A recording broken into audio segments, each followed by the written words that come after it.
Parshas Sisa. This week's parsha begins with a description about best practices, about the best way to count the Bnei Israel, to take a census of the Israelites.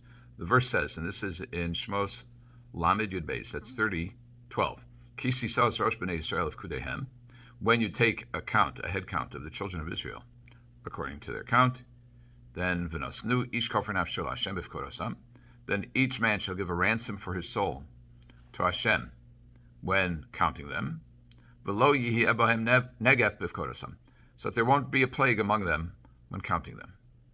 So there's a question about, and then the Torah goes on to say that the kofer, this ransom, if you will, or redemption of the individual, is machatzis Half-Shekel.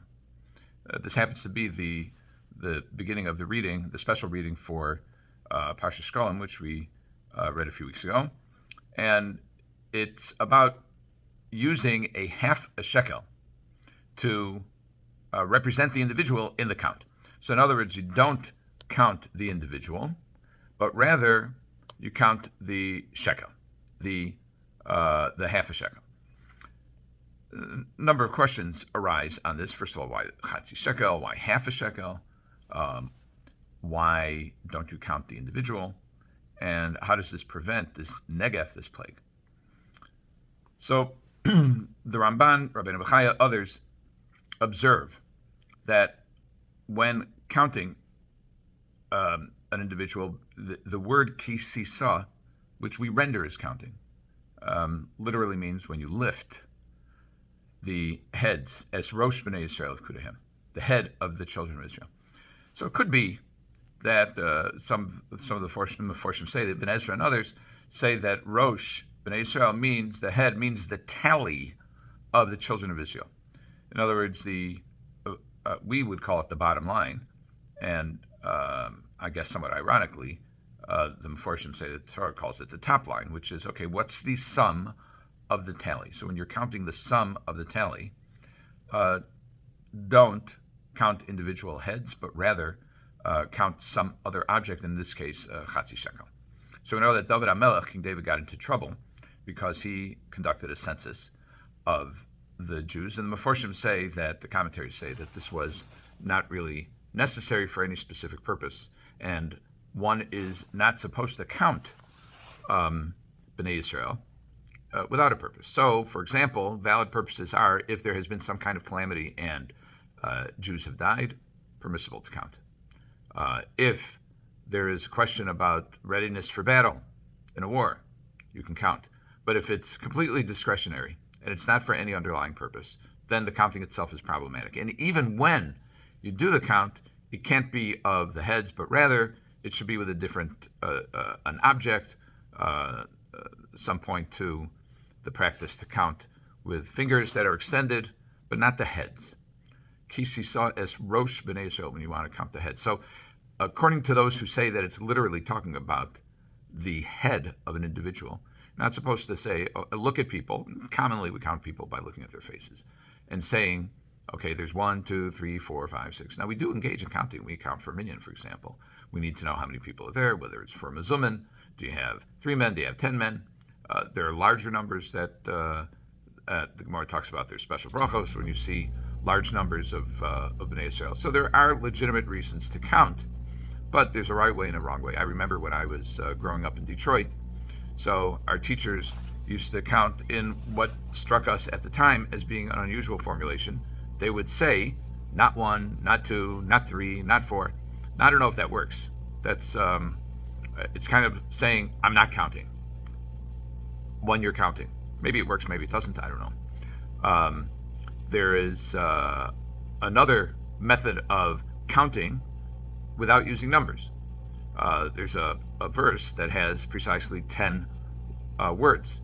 Hoshia es amecho uvorech es nachlasecho ureim v'naseim ad olam. So sometimes teachers would count that way. And this is a reflection of the problematic nature of counting. Now, what's going on?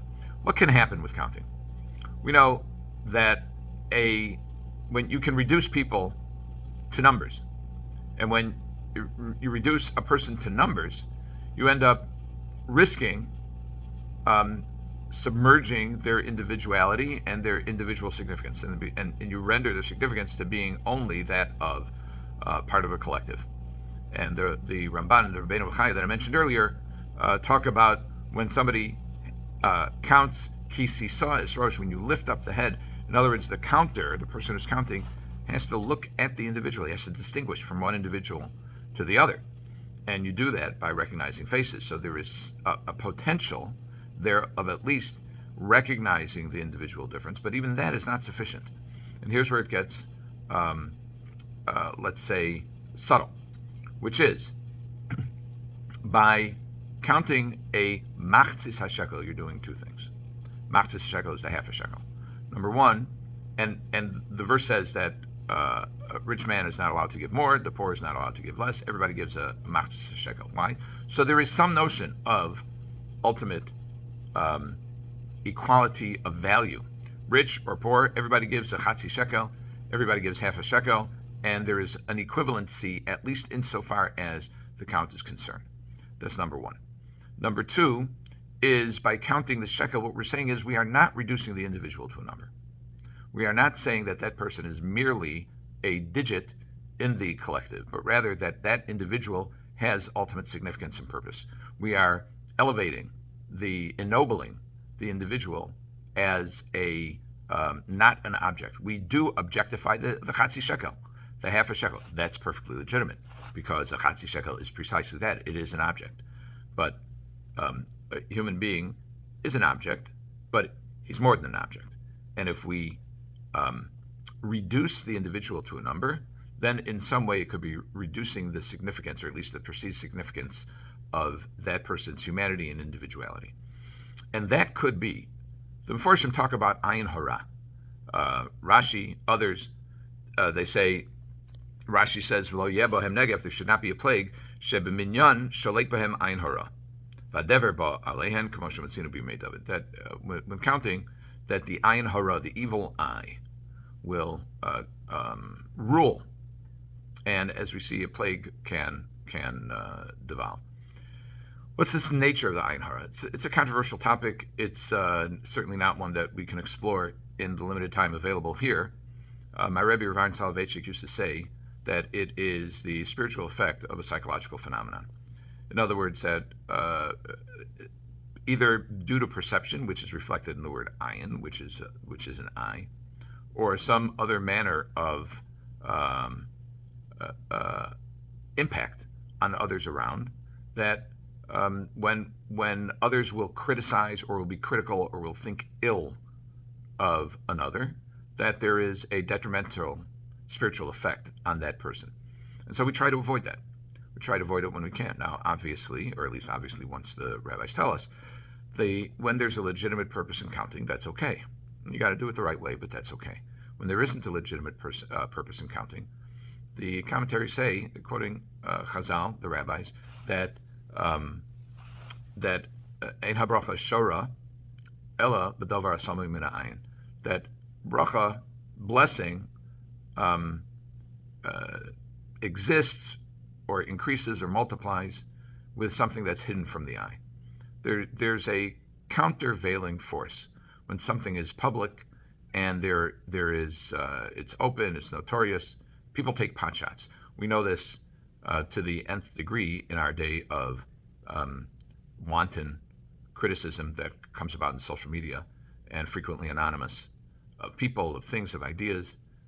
When that criticism is uttered anonymously, it's uttered without responsibility, and people say extremely terrible things as a result of it. And that, one could say, is one manifestation of ayin hara. And we know that that kind of criticism can have a damaging effect on individuals, certainly upon individuals who read it and who take it to heart.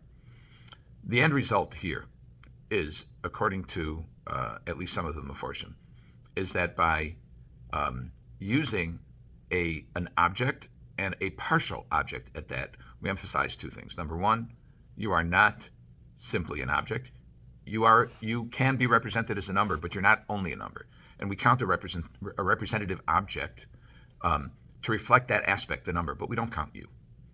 And number two, when we count using a machzis hashekel, we're also emphasizing that part of the ennobling and the elevating of the individual is that the individual is not alone, but the individual is also part of a collective. And finally, Rabbi Shamshon Raphael Hirsch points out that the giving of the machzis shekel represents something more than mere existence. Of course, mere existence has its significance, and every moment of life, even for someone who is terribly impaired and on life support, every moment of life is important. But that life is again ennobled and elevated when we're not just living for ourselves, but we are contributing to society, to the mikdash, to others. And the machzis shekel was used in the Mishkan, in the Beis HaMikdash for Kabbanos, etc.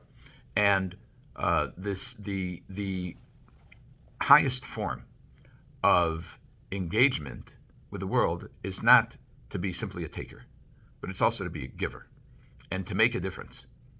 It's easy to make a difference by giving tzedakah. You give tzedakah, you give your machzis shekel, and you've automatically gone beyond yourself. This is representative. It's not the extent of the possible engagement, but it's representative of the possible engagement with others to help others, and thereby we elevate ourselves as well. Have a good Shabbos.